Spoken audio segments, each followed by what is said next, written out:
Good morning, Agent 002. Recently, there has been a misconception that took the nation by storm. The misconception is, if parents who are carriers for disease have a child affected by the disease, the next 3 children are risk-free.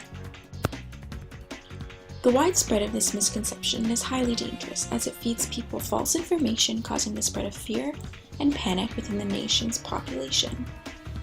Your mission for today is to learn the correct information and be able to properly inform those around you. Good luck, Agent 002. The world is counting on you. A genetic disorder is identified as a disease that is caused by a change in the DNA sequence, differentiating it from the normal sequence.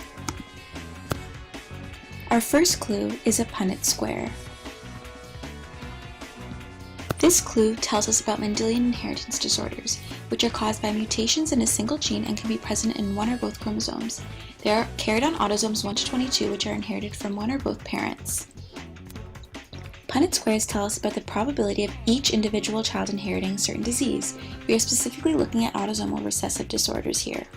An autosomal recessive disorder requires both parents to be heterozygous, meaning that both parents have to carry both a normal and a mutated allele. Both must have genotypes big A, little a. This therefore means that each child has a 25% chance of having the disease, a 50% chance of being a carrier, and a 25% chance of not having the disease. We can see the possible outcomes of children where both parents are heterozygous for a disease. These probabilities do not mean that 1 in 4 children will carry the disease. Instead, it means that each child has a 1 in 4 chance of carrying the disease. This means that the outcome of one child having or not having a disease does not affect the probability of the second, third, or fourth child having the disease. Clue number 2, a pedigree. This pedigree shows that the woman from the first generation carries a disease. In the second generation, only the females who are affected pass on the disorder to their children, while the affected males do not. This is known as a mitochondrial-linked disease. It can only be passed on from the mother, and all children will have the mutated mitochondria. However, with these diseases, it is possible for children to show a variety of symptoms. Some may show no symptoms at all, others will show moderate symptoms, and some may even show severe symptoms.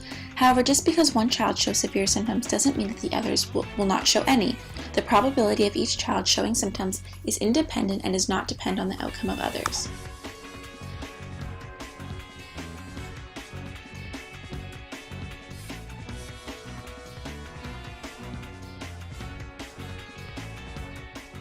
Thank you, Agent 002. Created using Powtoon.